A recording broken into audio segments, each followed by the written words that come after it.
Bonjour et bienvenue dans l'émission Parole de femmes. Nous parlons de la réconciliation dans les familles tout au long de cette semaine avec Nadine. Bonjour Nadine. Bonjour Annabelle. Et Nadine, en plus, qui nous suit d'habitude dans les émissions, ça te fait quoi d'être ici pour de vrai? Ça fait bizarre. Un bizarre bien ou bizarre Ah, bizarre bien. Ah ok, d'accord.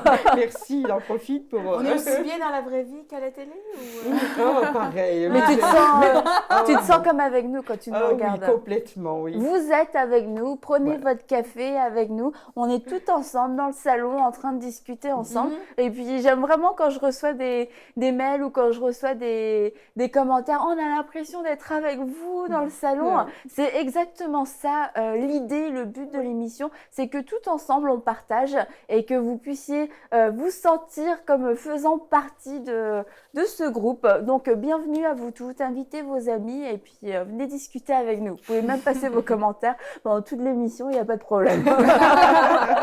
Et on vous coupera même pas la parole.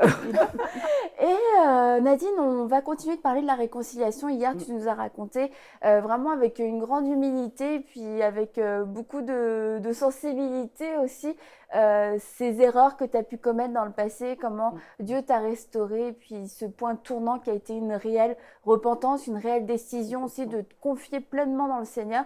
Et le Seigneur a opéré un grand miracle de délivrance dans ta vie et c'est formidable. Et bon, malheureusement, il y a eu aussi deux petites erreurs dans le parcours. Et ça, je pense que ça va parler à énormément de familles. C'est concernant un peu le fanatisme religieux, le zèle, les excès, les débordements. Il y a beaucoup d'enfants qui grandissent, qui ont grandi dans un foyer chrétien, mais un petit peu de tout. Alors, quelquefois super religieux ou alors quelquefois super charismatoplanant. Exactement. On voit des signes partout, on secoue de partout.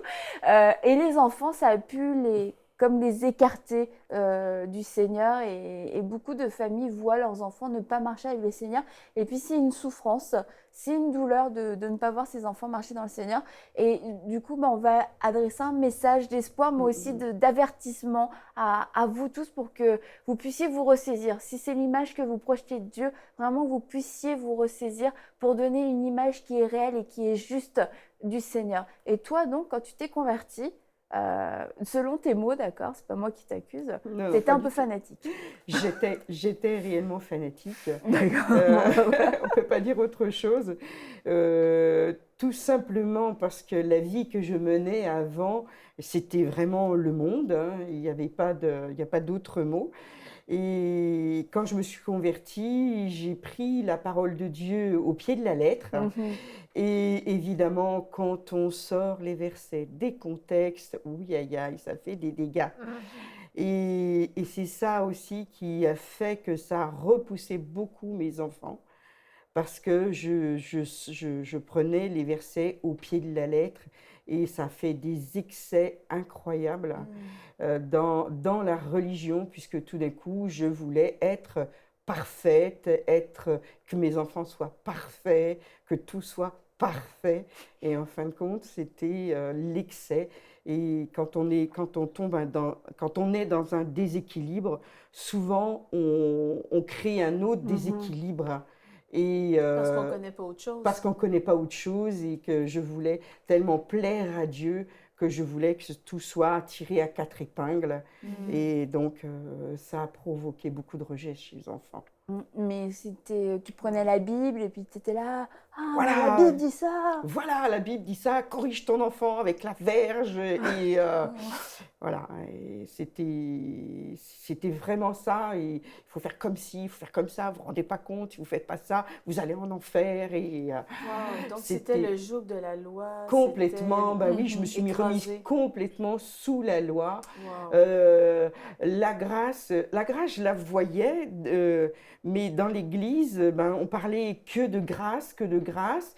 Et puis, en fin de compte, on faisait de la grâce une excuse pour faire tout et n'importe quoi. D'accord. Et donc, je voyais l'excès de la grâce, là, et qui ne me plaisait pas du tout. Et donc, j'étais un peu dans deux excès. Et on voyait aussi tout ce qui est délivrances dans l'église, tout ce qui est vraiment, oui, ce qu'on appelle les charismatoplanants, je les ai vus, j'en ai fait partie. Et on voyait tout est par l'esprit, je reçois. Je t'imagine bien. C'était mystique. Très, très mystique. Mais du coup, tes enfants te trouvaient un peu... Complètement barré. Elle le dit elle-même, hein, moi je... Tu as mis les mots dans sa bouche. Non. Non, mais c'est vrai, puisque là, on passait du tout au tout. On voyait plein de choses. On voyait, il y avait des démons par-ci, des démons par-là, et les objets. Il fallait passer le sang de Jésus partout, et on oignait d'huile tout. Et, Ça devait être gras. Excuse-moi. Mais c'est vrai qu'on naviguait dans des eaux. Dans des eaux qui étaient troubles, puisque dans l'Église, c'était justement, oui, la parole de Dieu, mais bon, on n'était pas du tout équilibré. Mhm.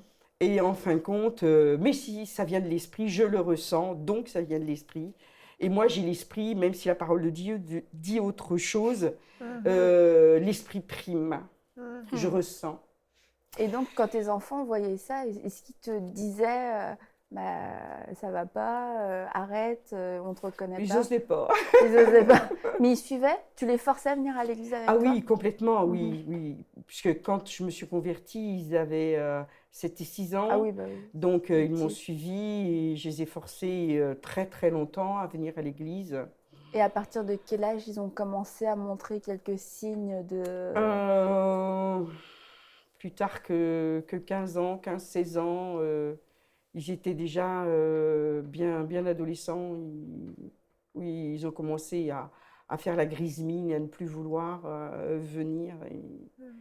Mais est-ce que toi, tu voyais que que ta propre attitude complètement extrême créait une réaction inverse chez tes enfants ou tu n'en avais même pas conscience tellement tu étais Non, conduite par l'esprit? oui, ben voilà, c'est ça. Non, je voyais pas tout ça. Je me disais, j'ai raison parce que la Bible dit. Et Parce que la Bible dit. voilà. Et j'ai forcément raison. Et eux, ils ne peuvent pas comprendre parce que ils n'ont pas Dieu. Et donc, c'est moi qui ai raison et c'est moi qui dois leur imposer. Et malheureusement, c'est souvent ça. Et je le vois encore aujourd'hui de bien des personnes qui disent à leurs enfants, si tu fais ça, tu vas aller en enfer et tout. Et je me suis retrouvée à conseiller justement des mamans. Je dis, stop, arrête. Et ça ne fait que repousser chez les enfants la religion. Et on met tout dans le même panier. Ça leur donne une mauvaise image de Dieu, ça les repousse juste carrément, ça leur donne un dégoût, je pense, de Dieu, de dire, Dieu c'est un jour, Dieu c'est pas la... Dieu c'est un Dieu dur, et dans le fond, ça a complètement altéré l'image de ce qu'est le vrai Dieu pour vous, Oui, pour vos enfants. Complètement, oui. Mais c'est vrai qu'il y a eu des choses où quand je me souviens particulièrement d'une fois, c'est parce que mon fils aîné me l'a raconté en fin de compte et que ça l'avait vraiment marqué. Je crois que c'était vraiment le tournant décisif. Un jour, j'ai donné une parole dans l'église et pour une fois que j'ouvrais la bouche, parce qu'à l'époque, je n'étais pas du tout comme je suis aujourd'hui, et j'avais osé dire quelque chose et en fin de compte, un des dirigeants m'avait complètement reprise devant toute l'assemblée et m'avait écrasée plus bas que terre. Et mon fils, quand on est sorti, il m'a dit, eh bien si c'est ça la religion. Et en fin de compte, ça a été le tournant. Ils me l'ont répété, mais très longtemps après. Oui. Il dit, maman, surtout mon fils aîné, il me dit, tout ce que tu nous as enseigné, c'est très très bon. Ça part de bons principes, entre guillemets, ce qu'il appelait la morale. Il dit, moi, je l'applique tous les jours dans ma vie, mais ça, non. Dieu, Non. Ouais, c'est ça.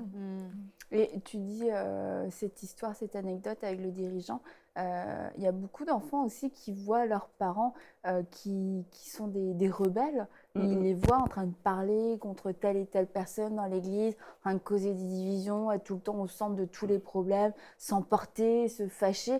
Ils disent, bah, c'est vrai, si c'est ça, apparemment, l'amour qu'ils ont reçu, waouh, c'est comme horrible parce qu'ils sont tout le temps dans les problèmes, ils sont tout le temps en train de se fâcher avec quelqu'un est fâché contre eux, c'est tout le temps un tas d'histoires. Et ça, c'est aussi un grand problème des parents pas qui sont forcément fanatiques, mais qui sont rebelles et qui posent des problèmes. Est-ce que tu voudrais adresser un mot à ces personnes-là?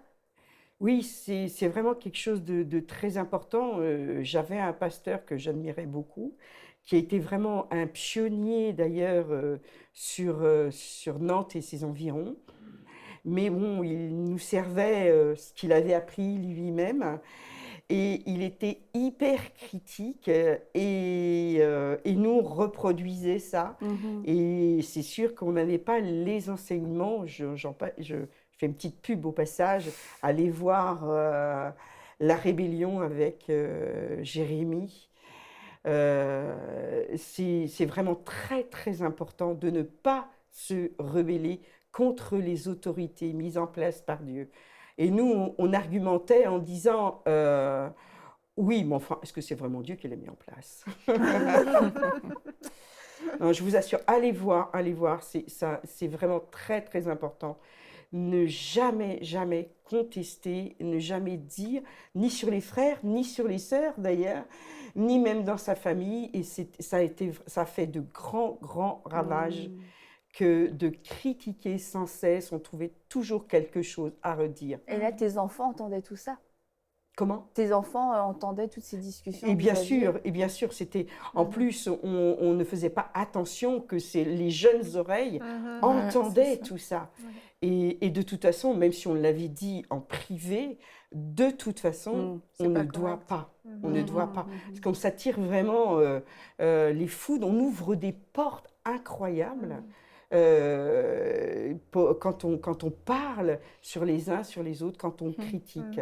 Et quel exemple on donne aux enfants? On leur parle un Dieu d'amour, un Dieu de pardon, de compréhension, etc. Et on montre un exemple contraire. Oui, on montre un exemple contraire. Je pense que c'est ça qui rebute énormément les enfants. Peut-être que les plus jeunes n'arrivent pas à mettre de mots dessus, mais quand ils grandissent, mes parents me disaient fais ci, fais ça, on va à l'église, beau petit sourire. On rentrait, c'est les disputes, la critique, une vie complètement différente de ce qu'ils montraient à l'église.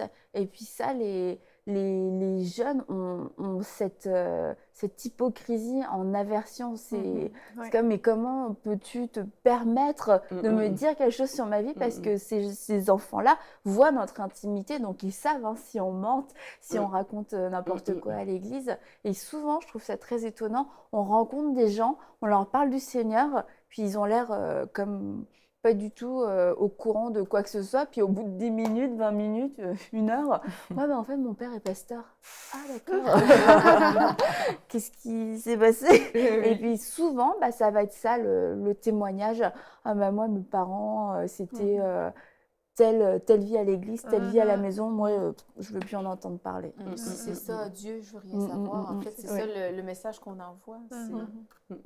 C'est contradictoire. C'est ça le problème, Et à un moment donné, donc, tu as changé, tu as arrêté d'être... C'est ça. Oui. Alors, encore une petite pub, l'IBEM. C'est vrai que... Tout ça, c'est pas manipulé. Hein. Je vais pas demander de parler de Jérémie, je vais pas demander de l'IBEM. Mais c'est vrai que, comme on dit chez nous, je bassine les gens avec IBEM, avec Enseigne-moi. Et c'est vrai que quand j'ai commencé à connaître Enseigne-moi et à connaître l'IBEM, j'ai découvert un autre univers. J'ai regardé le premier pasteur qui a fait un cours d'IBEM. Je l'ai regardé avec des yeux ronds, je dis, celui-ci sort de quelle planète? Et franchement, c'est comme si tout d'un coup, je redécouvrais la parole de Dieu. Après plusieurs années. Après, oui, ça date de 5-6 ans. Ah oui, ou peut-être vous avez découvert vraiment l'importance de la parole de Dieu. Parce que la vraie si parole de Dieu. Non, mais je veux dire, si, comme vous avez dit plutôt, l'esprit primait sur la parole. Et là, vous avez peut-être découvert que c'est... Non, parce que j'étais vraiment tombée... Non, Mathilde, non.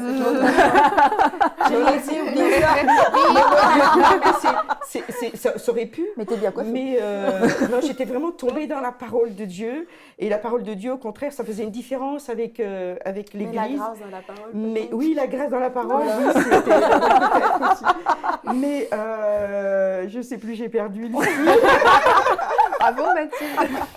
Vous avez commencé à être enseignée, mais ça a été la révolution. C'était, il y a 30 ans de ça, voilà, il n'y avait pas Internet et tout ce qu'on a aujourd'hui, et c'est vraiment une grâce. Donc c'était l'enseignement que vous receviez, c'était celui-là que vous appliquiez. Oui, et puis j'ai beaucoup lu énormément, et j'avais les enseignements quand même de John Bevere, de Kenneth Hagin, de tout ça.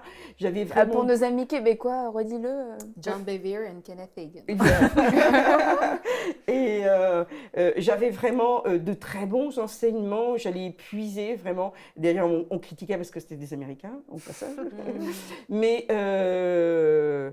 j'ai vu en fin de compte, au travers des vidéos et tout, que ça entrait dans une autre dimension.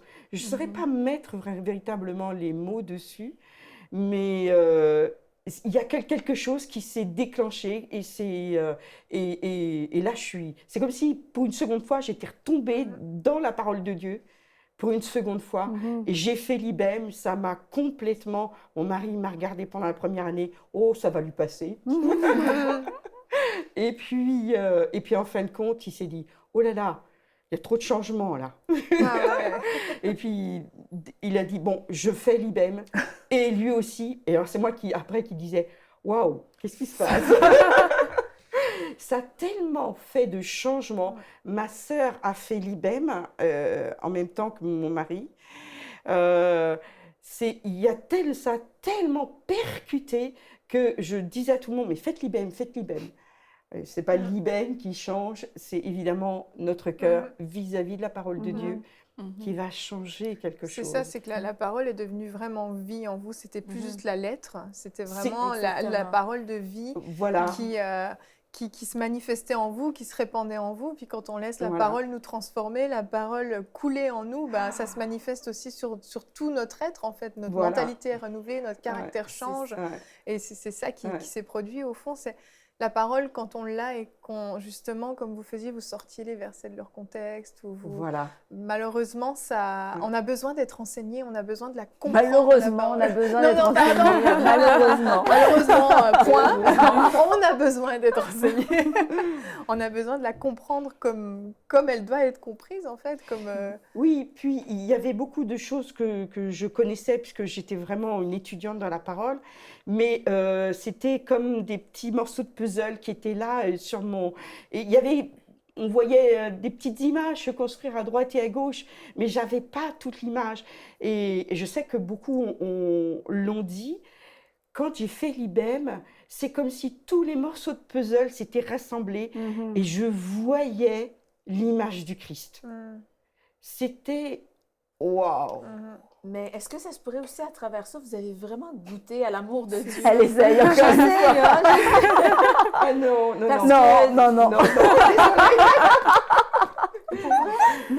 l'amour de Dieu, j'avais vraiment une compréhension intense de l'amour de Dieu, mais c'était vraiment de comprendre toute c'est pas l'intégrité, toute l'entièreté de Dieu, du Père, du Fils et du Saint-Esprit. C'est comme si tout d'un coup, Dieu devenait vraiment unique et en même temps tout et partout. C'était quelque chose mais ça a été très très intense. Mais ça a amené de la stabilité dans votre vie. Complètement. Ah, tu vois. La stabilité, ça a été vraiment quelque chose,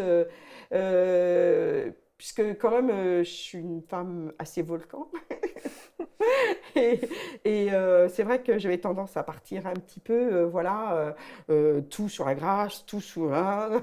Et là, tout d'un coup, c'était... Voilà, c'est équilibré. c'est tout, c'est l'équilibre, c'était Et là, vos enfants formidable. ont vu quelque chose Voilà, aussi. ils ont vu quelque chose et on a vu se déclencher vraiment un retour vraiment des enfants de ma sœur qui a été vraiment quelque chose d'exceptionnel parce qu'elle m'entendait parler de l'IBM la première année, puis elle me dit c'est encore quelque chose pour les pasteurs ou pour les dirigeants, c'est encore quelque chose pour les leaders.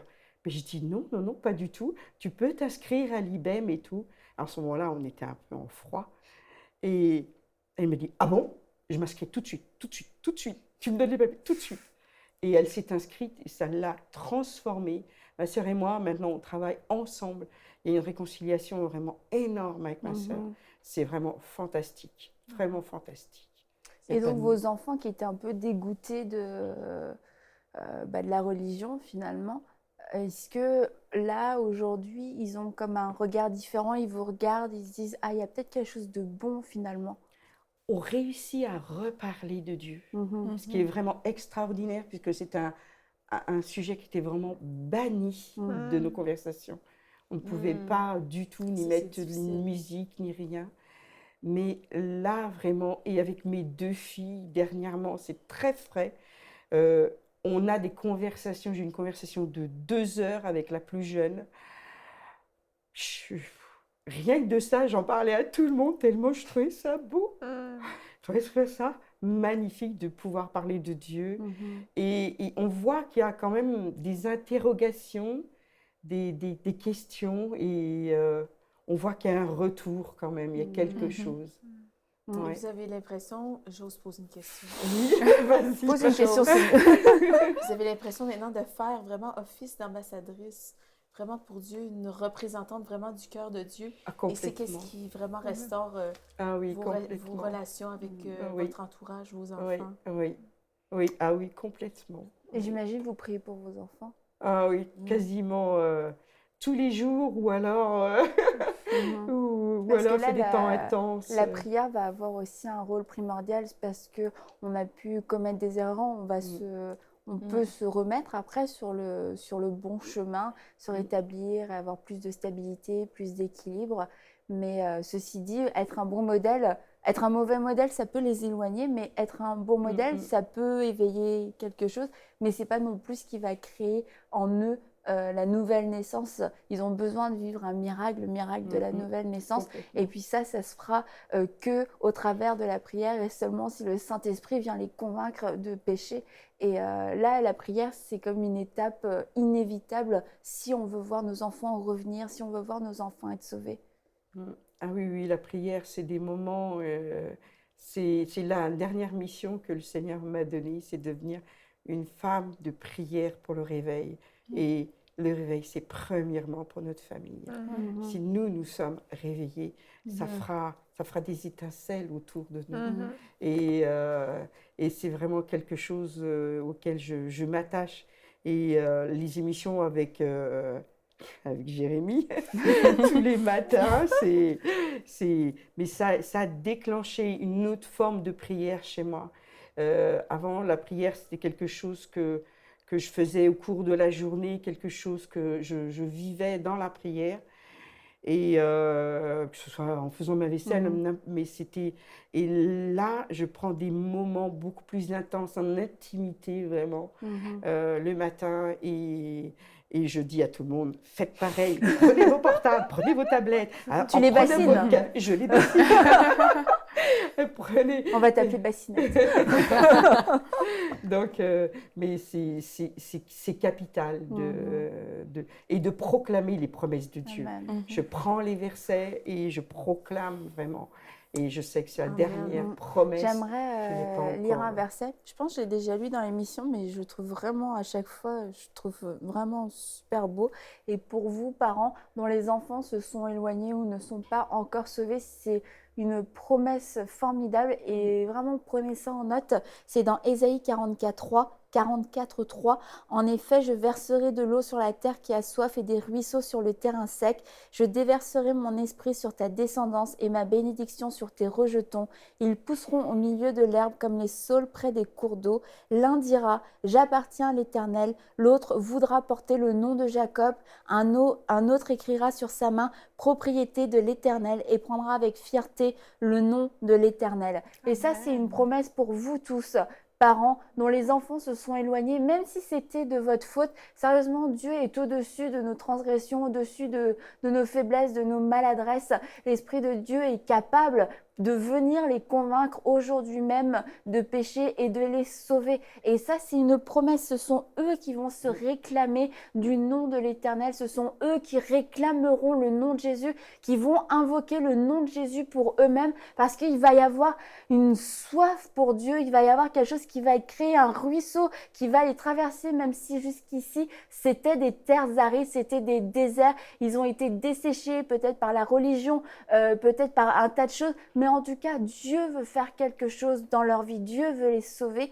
Et puis Nadine, on va se mettre en accord avec toi. Tu vas pouvoir prier pour ces enfants. On va les réclamer ensemble. Et je crois, comme on se l'est dit avant, c'est une semence pour ta propre famille. Et je crois que ta récolte va avoir lieu, comme Dieu te l'a promis. Amen. Et vraiment, merci encore une fois de partager ça avec nous ouvertement, avec le monde entier, parce que tu es pasteur et puis c'est pas tout le monde qui va en parler. On veut pas ternir notre image et tout ça. Mais encore, merci beaucoup pour cette humilité dont tu fais preuve. Et puis, c'est une vraie semence. Et puis, je me réjouis déjà de savoir, de connaître le témoignage de tes enfants. Comment ils ont dit « Je veux Jésus dans ma vie ». Donc, on va prier avec toi pour tous ces enfants. Merci. Ah oui, c'est vraiment une joie immense pour un parent de voir ses enfants sauvés. Et vraiment, je te prie, Père, d'accueillir vraiment, d'aller chercher. Quand je pense justement à l'ange qui a été réveillé dans la prison, vraiment intervient, Seigneur. Intervient, va réveiller leur conscience. Et je les réclame au nom de Jésus. Je réclame tous mes enfants, Damien, Nicolas, Ophélie, Ameline et leurs conjoints Pauline, Marie-Lie. Je les réclame en ton saint nom, Jésus, afin qu'ils t'appartiennent et qu'ils te servent dans l'église locale et qu'ils louent ton saint nom, qu'ils soient vraiment de vaillants guerriers, de vaillants héros pour te servir pour l'éternité. Amen. Alléluia. Vous aussi, citez le nom de vos enfants, réclamez-les pour le royaume de Dieu, déclarez-les sauvés, déclarez-les justifiés par la foi en Jésus-Christ. Vous êtes leurs parents et vous avez cette puissance dans la prière et cet amour naturel en plus pour eux d'être enclins à prier avec compassion, avec ferveur, sans cesse, nuit et jour. Pour eux, donc vraiment ne vous relâchez pas dans ce combat-là. Ces enfants se réclameront du nom de Jésus dans leur propre vie et vous le verrez de vos propres yeux. Et on se réjouit avec vous parce que je sais que ça va se passer. Alors tenez-nous au courant, racontez-nous comment vos enfants sont rentrés à la maison et on vous dit à demain pour une prochaine émission de Paroles de Femmes. Envoyez-nous votre témoignage à paroledefemme@enseigne-moi.com.